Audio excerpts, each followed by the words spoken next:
I really wish they changed the main character's name. Like Milo, what is he, a dog? That is totally a pet name. Like,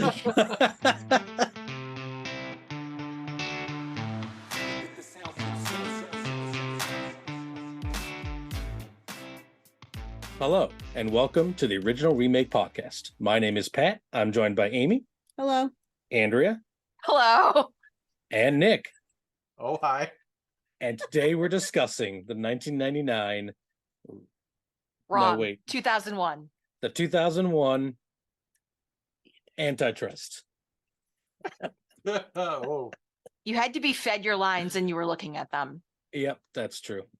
That's true. Buckle up, everyone. This is going to be a fun one. It's gonna Oh, be, lordy. It's going to be a doozy. Nick, Why? tell us about Antitrust, because this is a movie that I had barely heard I'd of never- before you guys I had never mentioned saw it. Yeah. I don't recall how I stumbled upon this one. I don't know. It was 2001. I might have still had a Blockbuster subscription or something.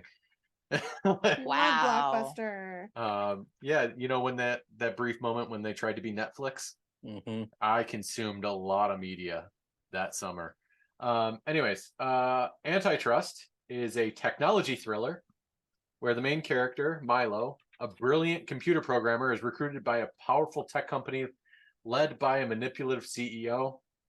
And as Milo worked towards a crazy deadline that the CEO set up, he uncovered some creepy corporate secrets, kicking off a suspenseful battle between loyalty and ethics that he had to, kind of navigate. Wow. Thank you, ChatGPT. Thank you for that excellent synopsis. Yep. I'll have you know, sir, the ChatGPT did write this, and I rewrote it several times. Sir. I'll allow it. Because I didn't like it. Didn't sound like me, so I rewrote it to sound like me. But it made some good points. That doesn't sound like you either. You don't sound like me.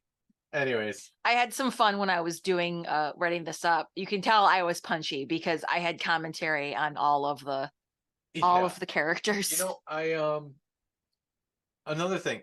Technically, more of these words are yours than their ChatGPTs because I absorbed your original summary and rewrote it. Joke's on you. Part of that summary came from ChatGPT. Come on. Well, I was like, I can write a summary that's a paragraph long, but I need something short and sweet. And I said, ChatGPT, what's the summary of Antitrust in one sentence? Oh my God. I was working. I needed something quick. I feel duped. I'm sorry. I read an article that summed it up very easily to me. The movie where Bill Gates murders coders. and I'm like, yeah, that's basically what I watched. Well, pretty much. I honestly don't see this guy as Bill Gates. I see him as more of Bill Gates meets Elon Musk meets Jeff Bezos meets Steve Jobs, all just kind of shoved into a melting pot. Yeah, but wasn't there a good split second where nobody trusted, what was it, Microsoft around that time this movie went out? I mean, Yes. Nobody trusts them now. I but actually put in our pertinent historical events section, United States v. Microsoft Corporation antitrust case, which occurred in the late 1990s and the early 2000s. Yep. There you go. Yep. So this movie was right on time for all of that, and made a lot of sense, but it might have also been like too on the nose, if you will. Like, with all of that in the news cycle, do you really want to go see a movie on it too? I mean, probably not. I think Roger Ebert. He toasted it. Yeah, I'm sure 2 out of 5 or something like that. He gave it 2 out of 5, and he was like, what did he say? I'm surprised they didn't protect against libel by having the villain wear a name tag saying, "Hi, I'm not Bill." Yeah. I mean, they kind of did when they introduced the guy. They were talking about the artworks that like morph and auto change and whatnot when someone walks into the room, and Milo says, "Oh, doesn't Bill Gates have something like this?" And Gary says, "Yeah, but his is primitive compared to mine." Yeah. So basically trying to separate the two.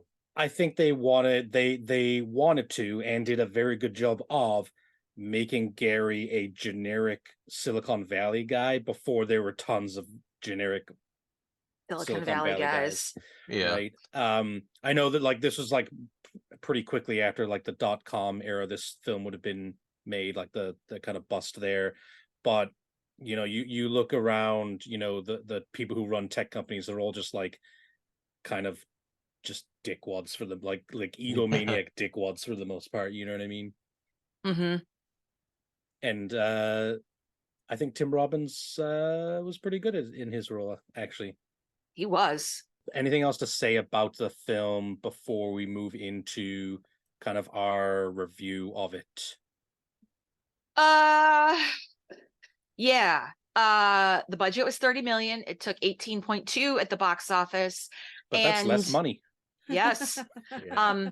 Did not do well. Linux said they liked it because of the open source software through line. However, they did say that it wasn't worth more than a $7.50 ticket when you have nothing else better to do. Ouch. Stunning Yeah. praise. They were like, yeah, it's not worth a $750 ticket. Only see it if you have absolutely nothing else going on. Ouch. They're like, this is our propaganda, but I guess we'll watch it.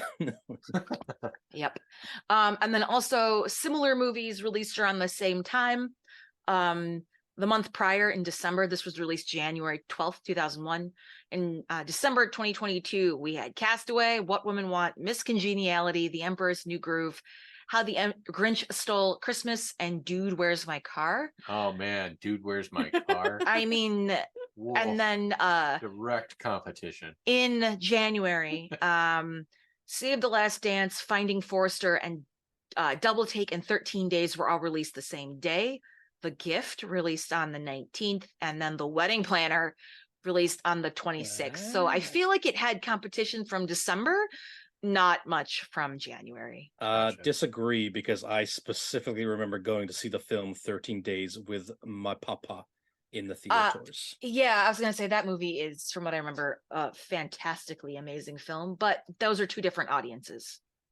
Like, I feel like Antitrust and 13 Days are completely different. Okay. Yeah, there really wasn't any other movies to compare it to, at least that I see. So, Yeah. but basically, this movie got dumped in January because they didn't know what to do with it. Maybe, Right. yeah. All right, let's jump on to the review then.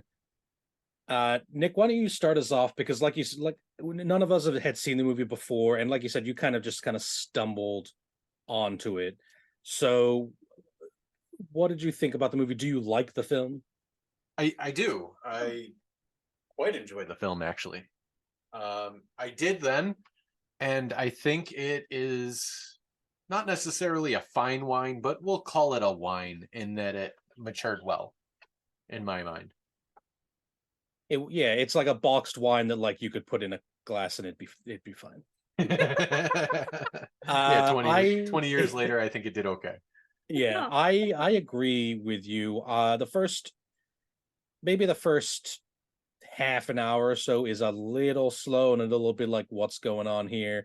But once the thriller aspect of the film kicks in about halfway through, this film is one of my complaints is that it goes from 0 to 100 real quick. Like there's almost like a jump cut and it's like, okay, now we're in a thriller movie, and you know what I mean? I like the way that it builds on that though.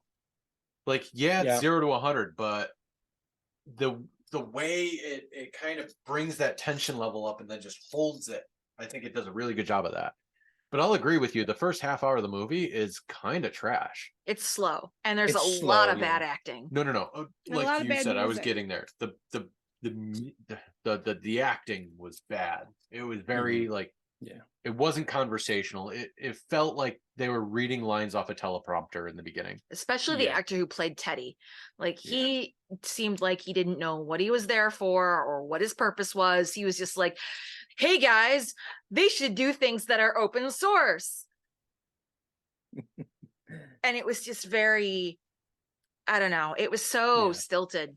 Like, hey kid, off the street, go on there, go and memorize these lines and like pretend you're smart. Which is why when we were talking about recasting this movie, we were talking about what characters to recast, Teddy didn't make the list for me. Right. Because I feel like Teddy and the two other guys that were in the original group in the beginning were not necessary to the story. I You mean, can grab- Teddy absolutely was. No. Not necessary to the story in that they have to be different enough people. They're two-dimensional characters. They need to exist for plot points, and that is all. Right. Anyone Yes, could be yeah, put into those roles. Well, I agree. not. I mean, I feel like the actor that you choose for Teddy's role has to be Asian. No, you could just pick a different something to target. So what you're talking about is the Asian hate speech sprayed on the wall Yeah. as a reason to off the kid, right? Right. You could pick any nationality, any Yeah, stereotype. that's true. Racism. You can just pick Any of the anything. isms. Yeah. Any of the isms. It doesn't have to be like He could even be disabled. that was one of the points that they were making in the movie is that this giant corporation has dirt on everyone and knows how to get to anyone.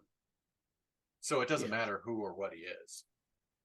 And for those reasons, that actor, that character needs to exist to further a plot point in the movie. But other than that, not worth recasting. Because it can be literally anyone. On the topic of isms, specifically racism, I'm just going to say this. I don't want to be racist, but I couldn't tell those other two white dudes apart.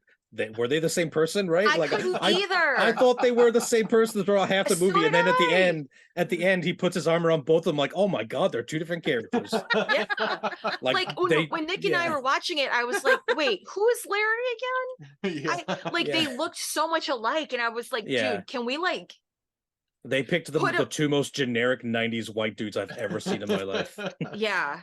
I mean, kind of. Yeah, the main character, Ryan Philippe, he was the he was early 2000s guy, basically. Canned teenage heartthrob. Yeah. Nate Dushku and Tiggy Runyon. Yeah, I think that's Larry and Brian. Yeah. They even have generic white dude names. Yep. No one names their kids Larry anymore. Come on. Oh, poor Larry. No offense, Larry. I do know Larry, and his name is actually Lawrence, I believe. So Larry is short for something. Anyways, just make them even. I'm literally making a complaint here. That started out as a joke, but like, make the white people look different because I can't tell these like curly haired white people apart. They look exactly the same. Good thing I don't know. I 90s think are that over. I think that works for the demographic that they were targeting, though. It works for the demographic, but like I couldn't tell them apart. You're doing a shit job at storytelling if you cannot tell your characters apart. You got some early 2000s, straight out of school, late 90s, Silicon Valley dudes. There was they one all like look the same. of like I'm gonna say it. I'm tired of generic white people getting typecast in roles. No, I'm just kidding. Oh my god. Look at Larry Page and Sergey Brin, the guys that invented way to get canceled. Take a look at Larry Page and Sergey Brin, the guys who started Google. Mm-hmm. Like, I mean, the names are ridiculously close to the names of the characters, and they look very similar. They don't. No, to the actors that were picked here. Yeah. You're right, actually. Yeah, that makes sense. Yeah. That's not the point I was trying to make, but damn it. There was a point that was made. But you know what? The point you accidentally made was a good one in it. So and we're back. But that sucks though. Yeah, I can't tell these people apart. I agree with you. I think someone in the casting department was like, I just need some nerds from Silicon Valley and they all look like this. Yeah. Andrea, Amy. Mm-hmm. Yes. Your kind of thoughts on the film. Nick and I have kind of chatted about like what we liked. Is there anything specific about the film that you liked, or what did you think overall? Did it hold up over time? No. I don't think it did. Why's that?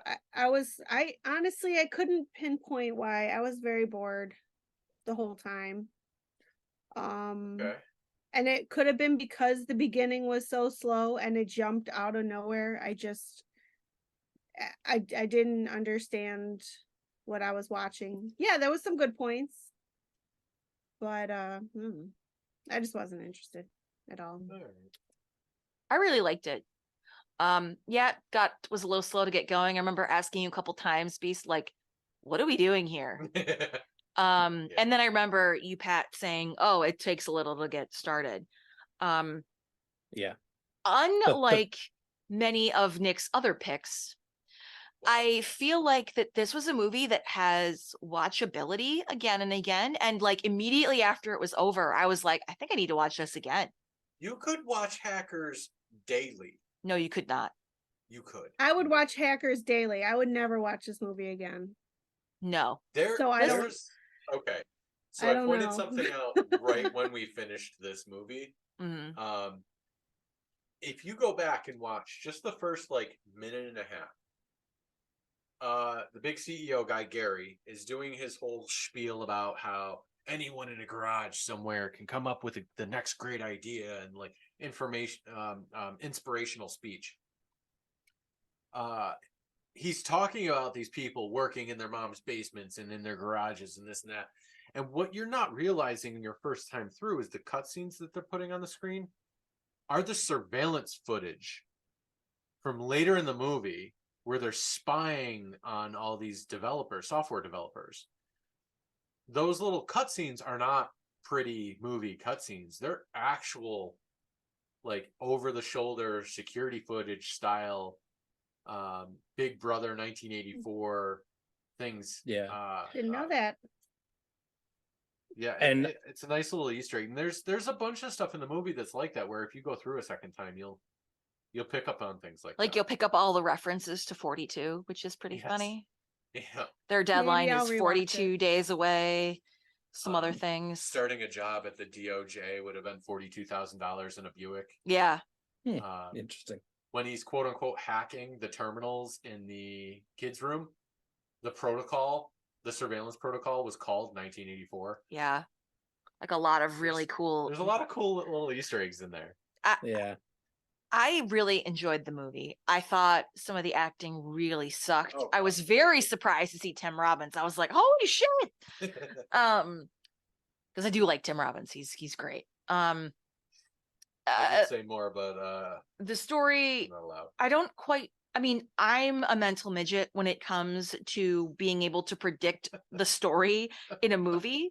Like, seriously, I am. Like, I'll watch a movie and I'll be like, duh, I didn't see that coming. Meanwhile, Nick, you'll be like, I already know this movie and I have it solved the first second that it started.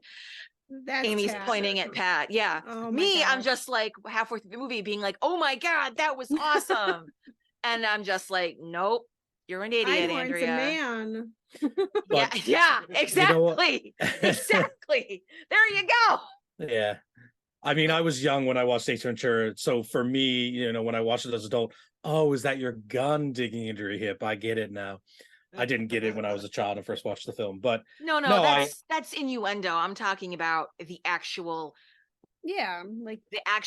through line of the movie and like how the story goes. Like, I don't think about it too hard when I'm watching it because I'm just watching a movie for fun. I don't analyze it while I'm watching it, and thus, my attention span is kind of short anyway. I never know who the murderer is, basically. Exactly. That's fair. I am one of those people that, like, I remember watching Blade Runner 2049, one of my favorite movies, and like as soon as we met the person who's the actual child, I was like, it's that person immediately. But the movie's still enjoyable, and I feel like even though like this movie's pretty predictable, right? Like there's no like big surprise at the end. Well, there's a twist, but like that's what the critics said. But I was just like, I didn't find it predictable. But then again, I'm not smart when it comes to movies. I guess what I'm trying to compliment the film by saying, if you enjoy a film when you know it's going to happen, then it's a good film. And same with books I read. There are definitely times where I'll just read kind of the last couple chapters of a book and then go back and read it, and as long as I enjoy the journey, I don't care if it's spoiled. You know what I mean? If a plot spoiler ruins a book, then the book probably isn't going to keep my attention anyways. But I think like we've said, like as soon as the thriller part of this film like really kicks in, this is like some top tier stuff. There's a little bit of silly stuff like the sesame seed stuff, but you could pinpoint the actual second that the thriller stuff starts, because it's like what's his face, Gary, like drops one line, he just says a line, and then all of a sudden like the camera zooms into the main character Milo, and like you see images of like division signs panning past his head or something or other, and it's like that's the cue that I think that's the quote unquote official start of the thriller portion. But honestly, the first time Gary yells at Milo in his like home office, it starts calling into question, like when he's like, "Oh, where did you get that?" He's like, what the hell does that mean?" That was kind of the trigger of, no, this guy's doing some shady shit. You just search the globe for the best programmer in this specific field that you could ever get. You put him up on a pedestal 30 seconds later in front of the entire programming department and said, in 42 days, we're going to be able to get this thing done that I knew up until we got this programmer in here wasn't possible. And then you're somehow coming and pulling up code from somewhere and handing it to him? Nah. In my mind, the thriller started as soon as Gary started handing stuff to Milo, and Milo says, "Where is this coming from?" For me, it was when Teddy died.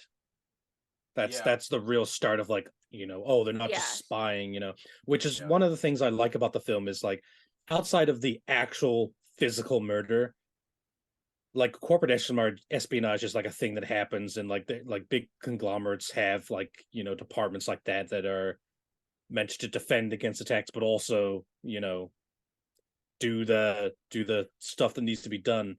You know what I mean? Make the ends justify the means. Wink. That's not legal. Well, doesn't matter. I know. I will make it legal. Oh, with enough money and lobbying power, anything's legal. Yep. That's true. If you have enough money, it's just a fine. Oh. I mean, there are banks that have been caught laundering money for drug cartels, and they still exist. So yeah, you know what I mean. Fair. Anyways, let's not go down that rabbit hole. Yeah, I think generally speaking, the tension's great. The first half, I think, would like to pick up a little bit, but I don't want to skip those character beats in the beginning, which I think are important later on, especially between Alice and Milo.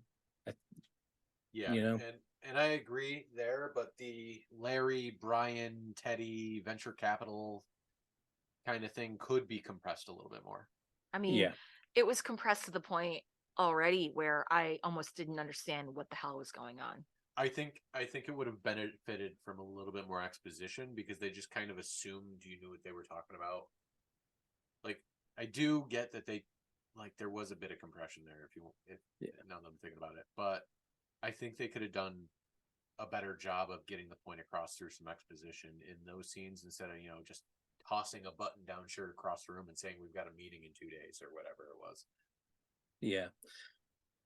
Last thing for me to mention before we kind of move on to changes, those over-the-ear headphones that go around the back of your head. Oh my God, I had one of those. Everyone had those, and as soon as I saw them, I was like, yes. I had that. Yeah, I love those headphones. Did say that out loud, very loud too. Yeah. I had those only because I worked at a call center at the time, and I didn't want to wear over the ear headphones when I was at home, like gaming or whatever, because I didn't want that same feeling that I was still at work. So I wanted something different, and I picked the behind the ear headphones. Fair. I had a reason. I picked them because they were cool. They were cool. And I was a cool person for wearing them. Anything else we want to chat about before we move on to changes? I think I'm good. All right, let's move on to changes. Who wants to start? My changes are pretty subtle. Honestly, it's to do with the caliber of acting. I think the story on its own is pretty good. I just think the acting needs to be dialed up, and the beginning of the movie, like, it needs to be better explained where they're coming from, why they're there, what we're looking at, and it doesn't need to be a third of the movie to get through that. That can be done a little bit more creatively. And honestly, outside of that, I think it stands up pretty well on its own. I do too. I really wish they changed the main character's name. Like Milo, what is he, a dog? That is totally a pet name. Like, Oh, I we think at just- one point you were asking during the movie, you're like, what is his name? what is his Maybe real just- name? It's It's his probably real like name. Steve or something, or Bob. It's like Milo. Like He's unique. Well, you got to stand them out from the. Milo and Otis. Milo was the cat. Otis was the dog. Uh-huh. Milo is definitely not a human name. I agree. Yeah. I want to Wow. know if it's short for something. We've just shunned every Milo that listens. I know. We've I'm lost sorry, all our of you Milo Milos out listeners. there. Please change your name. It sucks. All of the 20-somethings that were named after the Milo in this film, very upset. Yep. Well, All- sorry, not all sorry. one Your of you. parents chose Yeah. poorly. Apparently, Milo means soldier. Oh. That's the meaning. Oh, then it was definitely picked on purpose then. It's still Yeah. stupid. Yeah, it's still stupid. I would like to see a little extra in the conspiracy side of things. I would like to see it because we're getting into spoilers here. Alice is a plant from the company, which I thought was a great twist. I thought want so, to too. see That was Yep. cool. I want to see Milo really being made to question whether he's the crazy one. Like, Ooh, let me give you an okay. example. There was a board game company. They made Cards Against Humanity, a very popular game. They hired a guy, I think it was a guy, to be a diversity kind of like making sure that all the cards were just making fun of like minorities, you know what I mean, that type of thing.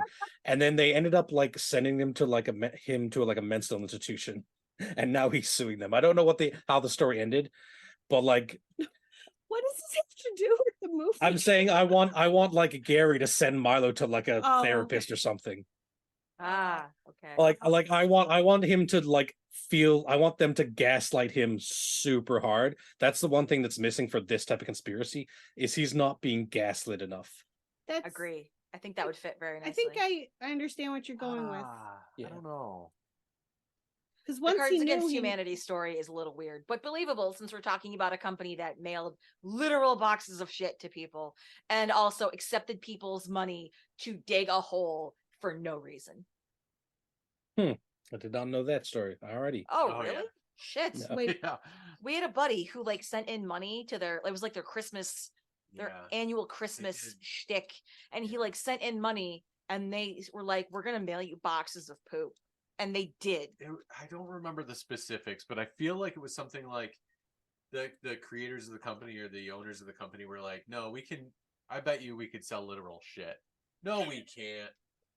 And every year they did some wacky thing. And like one of them was literally digging a pit. And so long as donations kept coming in, they would run a backhoe just digging a pit. And it would just continue to dig until the donation stopped. But like, and one year it was, we're going to send you a box of shit. And like the previous years or whatever, they said something equally crazy, but there was always a twist. Like they'd send you a box of whatever, but it also came with these special Cards. one of a kind things. Yeah. Yeah. And I guess everybody thought that, you know, them sending you a box of shit was going to be a box of stuff, not a literal box of cow manure. Poop. Yeah. Poop. Poopy. Dear listener, I should tell you now that I have convinced Andrea and Nick to watch Ted Lasso. Side. So this round's randomizer will be fantastic. It will. So- In the way he says poop. Poopy. Poopy. Kayla, it's all just poopy. Yeah. Anyways, oh god, we derailed hard there. But yeah, they literally sent out hundreds of boxes of actual like horse or cow or something manure.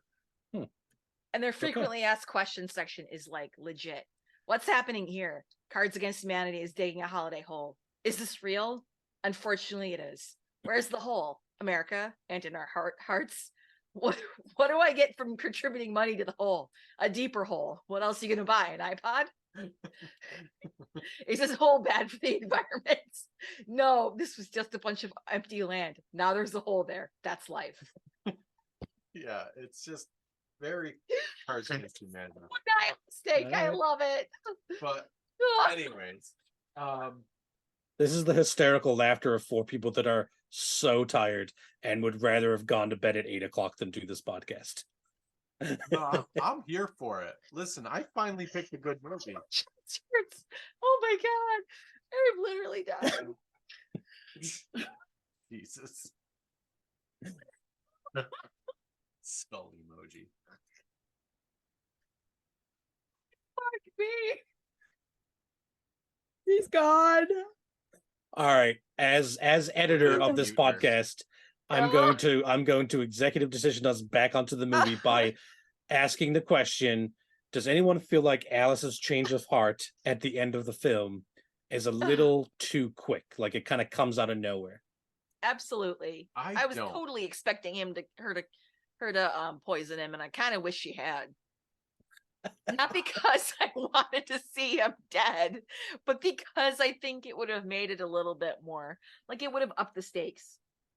No, I mean, the whole time she was against him, and then all of a sudden, just because he knows, she. Well, no, I think accepts it. the implication is that she actually loves him and so takes his side. Yeah, I didn't see that either. I saw it as she was just from the get-go purely opportunistic. That's what I thought too. And she saw that, well, this corporate situation that she found herself in, her employer is about to go to jail. Like, hanging with him is the bad call. Going with this Milo character, even though, you know, he's not what she imagined he'd be, is still the better opportunistic move. I don't know if I agree with that. I really, because I don't know if I agree with that. I think the last scene we see her in is her straddling him at the kitchen table saying, "I love you." And then literally the next time she shows up is in the room, right? Like in the Yeah, the home office thing. Yeah. At Gary's house. Yes, yeah. I feel like she was collected for that though. Like what's her name? Lisa. And that's when you find out Lisa wasn't the baddie. Or was the real baddie all along, that you know you thought you had someone to confide in. That was a nice little twist. And then Rebecca / Alice, I honestly think she's just opportunistic. I think she's doing the best for her, regardless of who's the employer and whatever else. Like even when you see the cutscene of her like dropping out of school and given a jail get out of jail free card to go work for Nerve, I still just see that all as her playing her best game. That's fair. I still think she cared for him, though. I think she cared for him enough to not screw him over, but not murder him. Yeah. / not murder him. But damn sesame seeds. I mean, she didn't get the murder call. I think that was there just to kind of build suspense and to have that scene where he like gouges his arm with a fork. Like that was a good bit of tension building. Yeah. And you're like, oh god. Yeah. Anyways. Yeah. But yeah, I don't know. I think she was just playing her own game. That's fair. And we all liked Lisa, who ends up being the betrayer, who, you know, she's kind of set up to be his teammate. I liked the idea that she was the one in it. Again, very predictable, but I liked the idea that like, no, actually, I'm like super here for this. Like, I think I like the character. I didn't like the actress who played the actual. Oh my god, character. I agree. I didn't like any of them. She didn't have enough to do for such an important character. I think that Alice gets a lot of screen time early in the film, and she uses it very well. True. Yeah. Lisa, what's her name? Rachel Lee Cook. Yeah, she wasn't great in this, but like her character wasn't exactly given a lot of scenes to shine, in my opinion. Oh, I'm backtracking a little bit here, but you know what? I'm throwing another point into the Alice actually loved Milo camp Okay. because I just remembered when Lisa and Milo were out getting coffee, Alice saw it and got super jealous. Yeah. Yes. Went to Milo's work and like interrupted them and got super jealous again and like started kissing Milo and whatnot right there at Yeah. work. In And started retrospect, throwing all the yeah, PDAs she out. knew. Yes, but she's possessive of him and doesn't want to lose him, so that's why she chooses him. Yeah, I guess. Yeah, She so must have cared. I'm throwing a point back into that column because I mean, it's kind of like forgot about Stockholm that. syndrome, right? Like you spend enough time with that person. It's It's like like- reverse Stockholm syndrome. Yeah. I was gonna say that the prerequisites aren't met for that syndrome. No, but like it's like, okay, we want you to be in love with this person and make him have feelings for you so that you And can then you keep fall in tabs love. of him, keeps Actually tabs on love. him. Yeah, and then you actually, like, you're actually in it now. Oh crap! Yeah, play the role a little too well. Yeah, There's got to be a name for the syndrome. Ah. I typed into Google, what is the reverse of Stockholm syndrome? It's Lima syndrome. Lima. Captors develop feelings of sympathy for their hostages. And then there's a picture of That doesn't quite fit either, though. There's a picture of Bruce Willis and Die Hard next to it, and I don't know why on Google. Its name Why? comes from a hostage situation in 1996 at the Japanese embassy in Lima, Peru. There we go. I don't think that quite fits either, though, because that's talking about your captors. In that case, she would have feelings towards Gary, Yeah, that's not true. Milo. Because this is more of a, I don't know. Are we just quoting, Marriage in the 80s? burn on all of our parents. We'll just lie to each other so much that we don't know who each other really are, and then either divorce or actually fall in love with each other eventually. fair. It's like an arranged marriage. Yeah, there you go. Yeah. Only it's not really arranged. You just kind of run into it. Hmm. Oh, If that'd be cool. one Rachel person, Leigh Cook grew out of the phase where she looked like an anime. if one person arranged the marriage, it's a crime. I think that much I'm sure of. Huh? We probably need to go through this podcast and like remove all the shit that's totally offensive. Yeah, editor Pat is gonna have some He's work. gonna have a lot of work to do. It's true. Um, All right, so not a lot of changes for this episode. Sometimes we run long on changes, but I think there's just a few that we really wanted to see, right? Like and again, with three of us not having seen the movie before, there wasn't a lot in the back end I would change about it.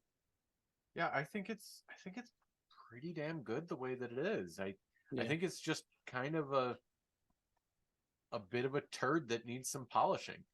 Yeah. It's not bad. It's just not Who are great. the It needs work. directors and the writers for this movie? And what did they do? We never spoke of that. So I the want to know what else director- they've done. The director is Peter Howitt, and he's of movie fame of Johnny English, Oh my god. Johnny English. and Laws of Attraction and a few others. I'm surprised whomever put these notes here that you left out Highlander What, he directed Highlander? TV series. Oh, Oh. I put down movies that he directed. Whatever. I'll just say it out loud. The Highlander TV show has varying quality and mostly varying into the bad degree. All right. So, Nick, you told us we need to polish this turd, Whew. and mostly Poopy. mostly the poopy is the acting, which Poopy. we want to change. So Yes. let's go to casting, and let's change our actors here. We are casting Milo. We are casting Alice, who again is Milo's girlfriend. We are casting Gary, who is the mentor. And then we are casting Lisa, who is the honeypot, I guess. Coworker. Honeypot. No, that's the correct term. Yes. Are you Oh, guys? really? Wait, am I teaching you another term? I don't know. It just sounds extremely I offensive. think so. It probably is offensive these days. So, like Jump the Shark, you folks are about to learn something new. A No, honeypot. hold on. Okay. Because honeypot is actually like a perfect tech term. Like, Is it? Oh, they're still really? used today for things like ransomware. You set up a cache of things that are too good to be true to lure in an attacker and distract them while you. lock down Oh, your she system. was Like, a techie honeypot. yeah, like Yeah. Do you think I that was don't on think it was- purpose? I don't think you did it on purpose, but like you picked the right.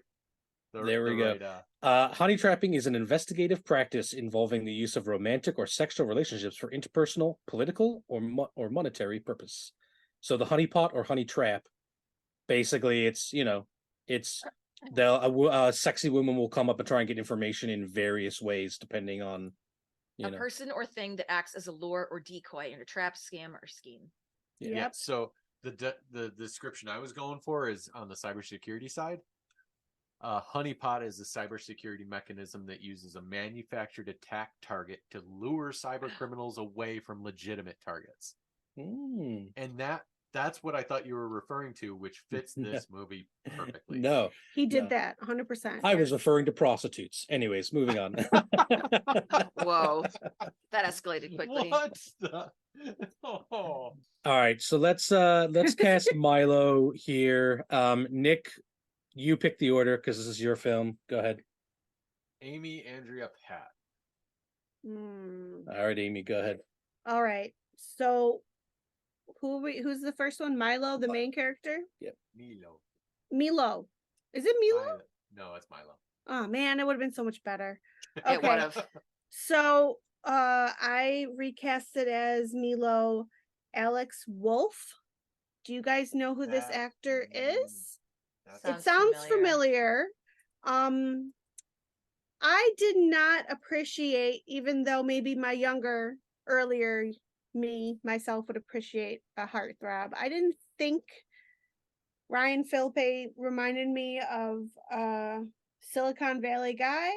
I tried to look for an actor more realistic, everyday person, just got out. He was in Hereditary. Mm-hmm. I guess he was in the new Oppenheimer movie too. But I have not seen Oppenheimer. Yeah, I think so. There's so many people in the movie, it wouldn't surprise me. I remember him from Hereditary. He's been in more dramatic roles. I feel like that could have been something in the acting from Ryan Phillippe I did not like. He didn't seem very dramatic. When he was arguing, I wanted to laugh. So I wanted to get somebody just with a little bit more depth. That's Let's face it, Ryan Phillippe was probably only cast to get the teenage girls in the theater. Is it Yeah. Philippe or Philippe? No idea. I think it's Philippe, actually. Okay. It could be Felipe. It does sound Philippe? French. Just Felipe. Felipe? Pope? Shut up. Okay, so Alex Wolff is actually one of the characters in Jumanji. Yeah, he's was. one of the kids, yeah. He was Yeah, one of the kids. Yeah. Okay, Wait, the old one or the new one? the new one. But I don't know if you guys seen the movie Pig, which I have. No. He's in it and he's very good. And that's a dramatic role as well. So I think he's just a good fit. Next. All right, Andrea, what you got for us? I picked John Boyega. Oh, interesting. Okay. I haven't picked him in something yet. The rest of you guys probably have. But I feel like John Boyega he's a little funny, but he's got the ability to be sort of pensive and smart looking. He's got some range. Some of his indie movies post Star Wars have been really, really well done. It's been very intense. So Yeah, and he's relatively young enough to look like he's doing some programming in his garage. yeah, I like that. I Definitely went more with talented than Ryan Philippe, I'll tell you that. True. I went with an actor who Nick and I have shared a mutual love with. So A, I get to cast him again, and B, I get a free point out of it. Taron Egerton No, God, Oh my Yeah. God. Yeah. stop it. You also use He's a ChatGPT, great didn't you? actor. He is a great actor, but come on. Is, but like, really? He is a great actor, and I have no doubt he would do good in this role. But I think this role kind of it's too small for him. Wow. Oh, Fair. Like I think that would be overshooting. Nick, who did you pick? I went with Ansel Elgort. I like that guy. Yeah, at least I Baby like the Driver. actor. He's from Baby Driver, right? I still have got to see that movie. Yes, you do. so who are you gonna pick? That's a tough one.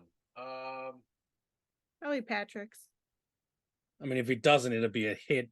It'll be proof that I love him Listen. more than he loves the actor. You know? Mm. Listen, house rules. We never pick pets unless we absolutely have to. It's true.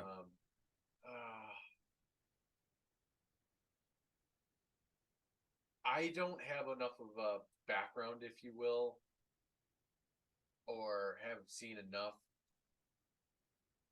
that Alex Wolf is in to really say. That's one way or okay. One another. day he'll be big enough Sure. to be appreciated.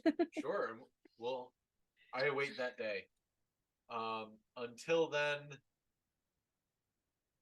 though it pains me, I have to go. No, John Boyega.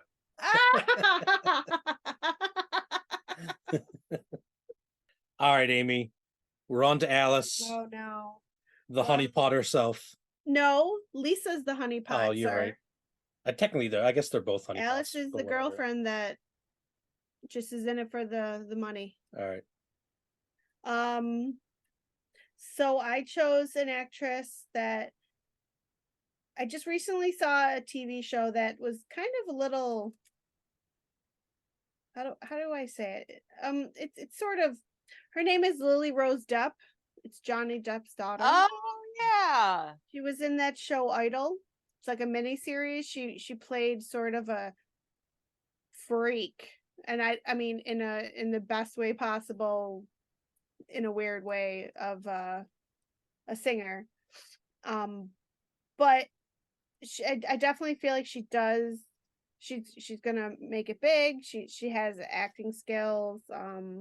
She was also in The King, and I don't know if anyone remembers this, but she was pretty good in it. I mean, it wasn't like as big as a lead role. Oh, I think that's a great movie, right? It's Yeah, Henry V. it has the Shyamalan. Timothy Chalamet. Yes, that's Shyamalan a guy. great movie, except for the last scene, which decides But- that history doesn't exist. I feel like she could just her visual. Oh my gosh, I can't talk. I feel like this actress looks like the girl next door, but could probably take down somebody Okay. if needs be. All right. Little femme fatale action. Yes. All right, lady, what you got? Okay. I really wanted to pick Angelina Jolie for this because I felt like the original actress had really strong Angelina Jolie vibes, but I can't because she's kind of too old.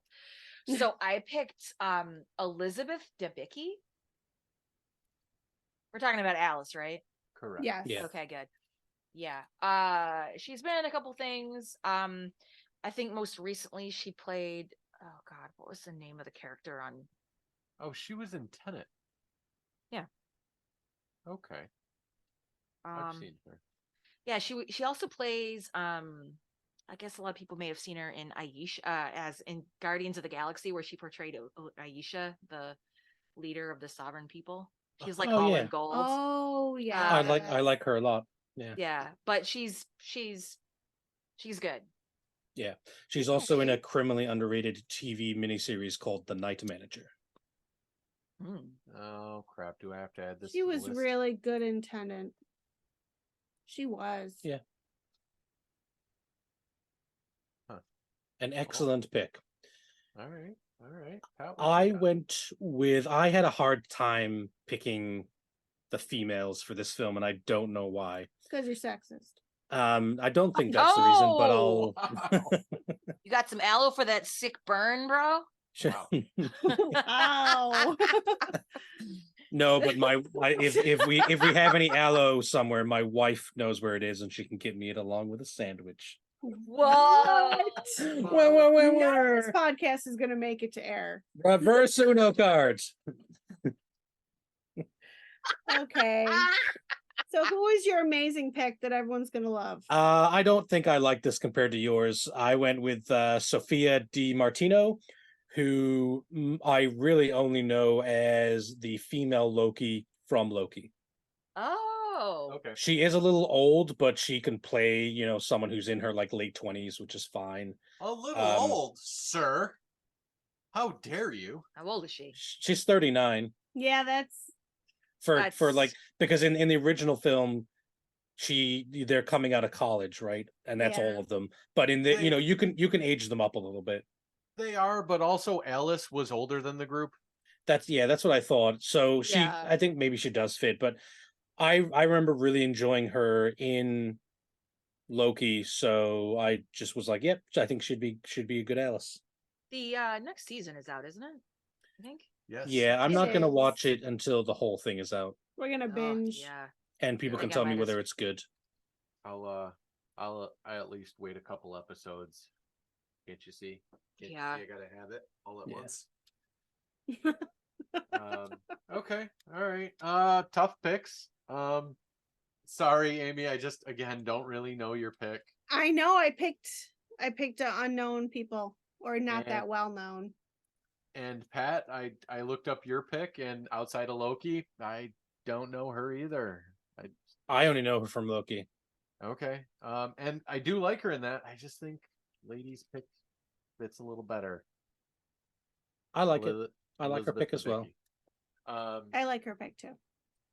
My pick, however, and I thought it was a good pick because, well, you'll see in a second, was Lily James. Ah, Also from Baby From Driver. Baby Driver. yeah. Are you casting this entire movie as No, the cast of they were Baby just- Driver? The chemistry those two had in that movie was pretty good, and I thought it would translate to the screen, especially if you put in some of that femme fatale goodness in there. I'd like to see how that chemistry played out. It's actually pronounced Fatal. Whatever. Okay. I speak English and bad English. Fair enough. I think both your picks have been good so far. Yeah, let's move on then to Gary. I don't know why I said it like that. Let's move on to Gary. Normal sounding Gary. Amy, who we got for Gary? Hello. Hello, it's Gary. I could not get out of my head of putting an actor who actually is more well known for comedy. For some reason, I don't know why. okay. Tim Robbins is not that funny. It's not a funny role. No, it's not. So, but I picked an actor that actually is more known and can do really creepy, weird roles. Jim Carrey. Ooh. Think Yeah. about it. Amy Interesting. let me know this pick earlier, like 30 minutes before the podcast, and I was like, that I is a think great he's pick. just, You are casting a Oh. very interesting movie if you pick Jim Carrey. and I think it would play out pretty well. Honestly, Kind of some of that cable guy, two-faced, by w- personality thing. I wouldn't even go that crazy. I mean, he's been in movies that where he's like The Numbers, almost like The number kind 23. of thinks he's a little I'm Yeah. sorry, The Number 20 kind of Yeah, I goes a love little that movie. crazy. Has he been in any horror movies? I don't think he has. One would argue the number 23 is Yeah, a the number horror movie. 23. I think he'd play this role very One well. might argue As The long as he Truman doesn't go- Show was a horror movie That's true. of a different As kind. long as he doesn't go too overboard. We all know how that he plays a character to the end. Yeah, I mean, yes, but also like number 23, Eternal Sunshine, like he can play a Yeah. role as well. So Exactly. Yeah. He's got acting I'm- chops. Absolutely. And he's I'm never thinking, done a thing like this. like look at Tim Robbins when he has that moment of, what are you talking about? Where'd this come from? He snaps a little bit. And Jim Carrey can pull that off way better than in my mind than Tim Robbins could. Yeah. I like your pick so far. All right, Okay. lady, what you got? You got something better than Jim Carrey? No, I want to stick with Tim Robbins because I see Tim Robbins from Silo. Because the Tim Robbins in Silo is basically just like a more mature, better Yeah. written, aged up version of this character. He's Gary 20 years later. Yeah, like he works in IT. He is kind of two-faced and a total psychopath. Oh my god, the way the books work, Yeah. it could be from the same universe almost. Mhm. Like tech bajillionaire running the silo. Yes. Anyways, sorry. You're allowed to keep one person. I keep Tim Robbins. Just because you're allowed to doesn't mean you need to. I mean, I'm gonna. That's gonna be tough. Shit, I forgot you were keeping him. So I went another direction with Gary, and because he was based on or the Bill Gates type characters, I kind of updated it to be more modern. So I've gender swapped it because I don't know if anyone knows who Elizabeth Holmes is. Crazy. Yes. She's in jail currently for security Good. fraud. Yeah. So she had a company called Theranos or something like that. Oh, Yes. It was the person where you'd get your blood drawn and then they would use your DNA to like cure all your diseases, and obviously that was nonsense in retrospect. But she's like an absolute, like, apparently like a sociopath, like just like kind of like out of her mind a little bit, you know what I mean? Like believes her own hype, that type of thing. So and also I think in this film there's no like father son, there's no bond really between the characters. So I thought it would be interesting to have a female CEO, and then there's kind of like a motherly bond that kind of like pairs well with the fact that the other two main characters are women in his life, right? One a kind of co-worker he's growing to have feelings for, and the other one his kind of ongoing girlfriend. So I've cast Janet McTeer, and she is from The Menu, but I think most people probably know her from the excellent show Ozark. Mm-hmm. Okay. Yep. She's But in very good. the Menu, which is kind of her newest film, she plays the kind of snooty critic. She's a badass in Ozark. Yeah, and she can play. I think she can play someone like from Ozark who's very friendly, very caring, but also an absolutely psychopathic type of person, right? So that was my pick. I like the Okay. gender swap. Thank you. Yeah, I I do think too. that could work. All right. And we kind of go away to so much of the typecasting of what I said at the very beginning, Bill Gates, because it doesn't have to be just exactly. So Give it to me. I went with Oscar Jim Isaac. Carrey. Aw, that's a good one. I couldn't shake it. I for some reason in this movie, and when you said it, when you said Jim Carrey, I immediately jumped to the number 23. The reason I picked Oscar Isaac is because I feel like you have to have like a little bit of the personality you show people and the personality that you actually are Mm-hmm. to play Yeah. the Gary character. He and- does have a history of doing that, doesn't he? He does, and if you've seen Moon Knight, Ex Moon Machina. Knight, Yep. Yep. So That like, was the show I was thinking about, Moon Knight, where he switches personality, sort of, Yeah. right? Yeah. and he just does it so well. So But you know what? Jim Carrey in The Cable Guy Yep. would be a perfect fit for this movie too. I I still hate like that Jim movie. Carrey. I I'm not a really hate huge. that That's not movie. my favorite So- of Jim Carrey's either. To tell you the No, truth. no. It's definitely not my favorite of Jim Yeah. Carrey's, but I think it's showing that just how far back he was able to portray completely different characters. And then like number 23, the crazy side and the normal side. Like, so my pick for this round is absolutely Jim Carrey. I like him better than my own pick. Yay. I I like agree. I actually think your pick is good too, Oscar Isaac. I think Jim Carrey would fall into the role a little bit better. And if you're talking about someone that looks a little bit older and more eccentric, and I mean, like, what was that house he was living in? It looked like towers connected by sky bridges that went nowhere. Yeah. Like, it was weird. But I can see that working for Jim Carrey. I agree. If I kept it male, my other pick was going to be Hugh Laurie or Ralph Fiennes, which I think are also. Oh both my good picks. God. Hugh Laurie. Those would have been great picks. Yeah. Oh. Yeah. Yeah. Okay. All right, let's Great. move on to the last one. This is Lisa, the honeypot.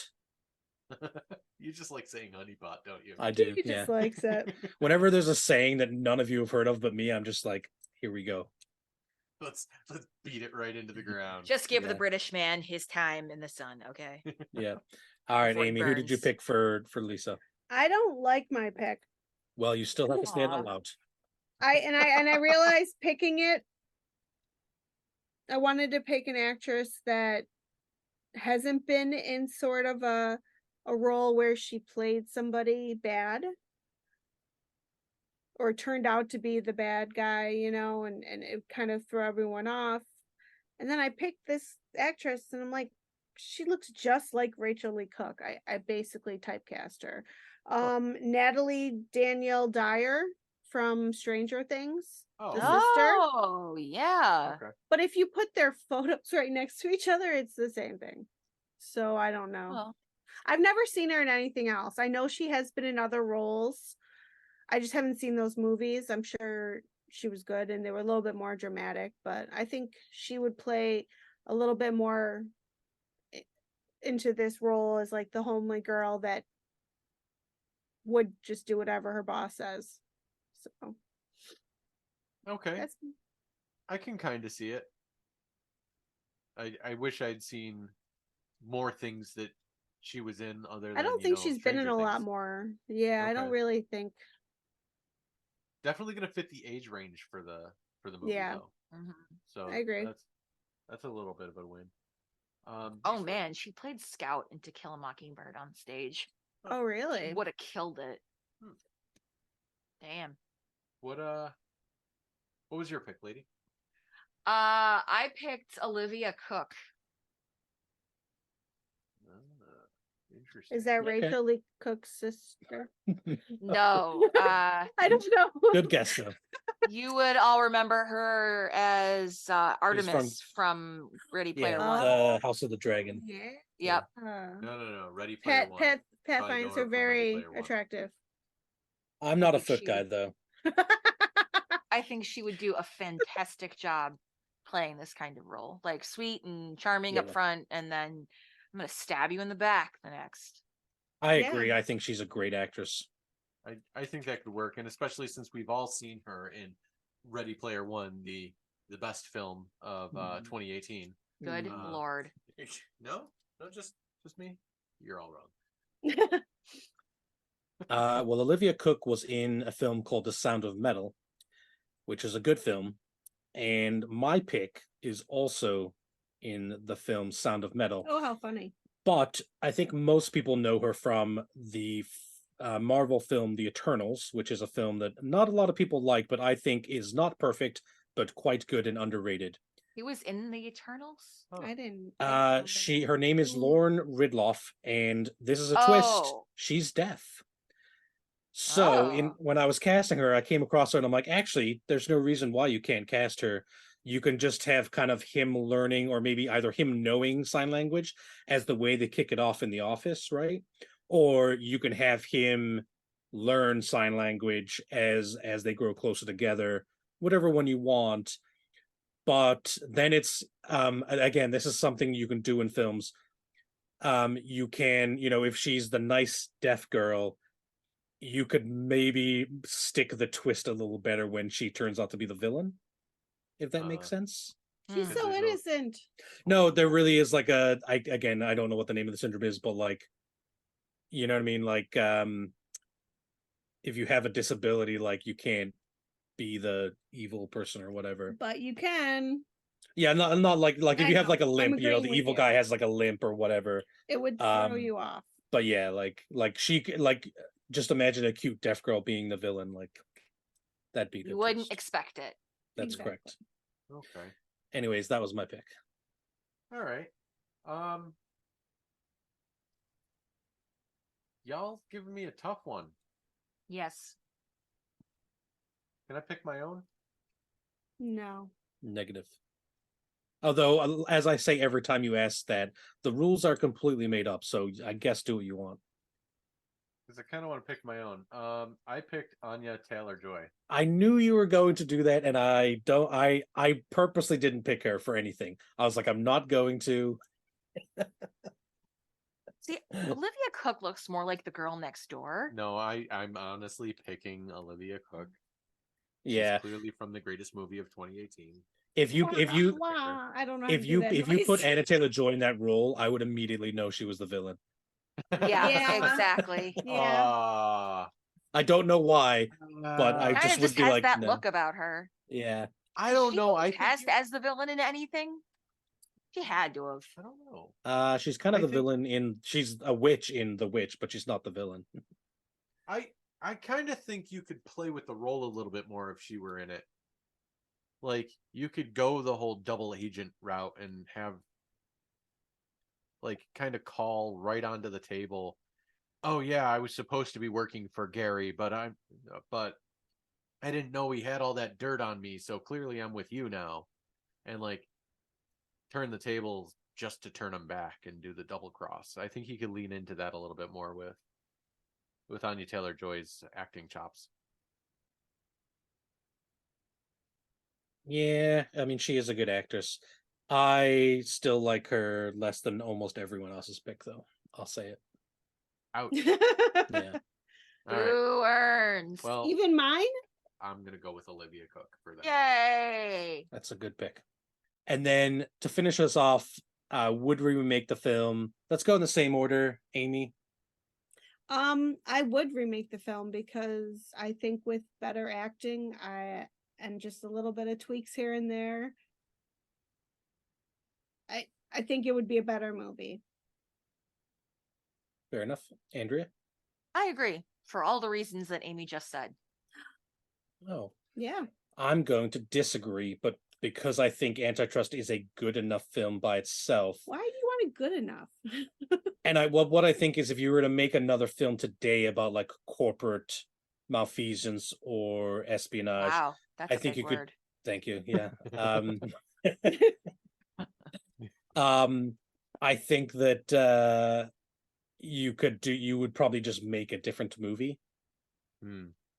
But I liked the movie more than I thought I was going in, and I enjoyed the film, but I just don't think it needs a remake. This may surprise you, but I also don't want to remake it. I think it's good enough on its own. Oh, I we're split, women and the men. I think the parts where, like in the beginning of the movie, we're talking about making the acting a little bit better and streamlining the whole learning where they come from, their little origin stories for all the characters and stuff like that. I don't think is enough of a reason to remake the second 2/3 of the film. I think it does well enough on its own. Yeah, there's some little bits throughout that just are clumsy, but otherwise I think it's a good film on its own. And yeah, Pat, if you were to remake it, well, we'd have to pick like Bezos or something it'd have to be, I don't know, the billionaire space race or something. Yeah. I don't know. Or- Maybe it's or- Elon Musk and Starlink instead of Nerve and Synapse. Yeah, something I could see like an don't know. Elon being the villain, or like He already is the villain. or again like a you could make it about like, it doesn't have to be IT, you could have like a a corporate finance, venture capitalist type thing. Wolf of Wall Street meets SpaceX. Yeah. We're talking about a man who named his son X and a sound. That's pretty villainous to me. I feel bad for that kid. You know what, though? I was complaining earlier about little white kids being called Larry and Brian, so I guess I get what I asked for, don't I? Right? What do you have to say, Pat?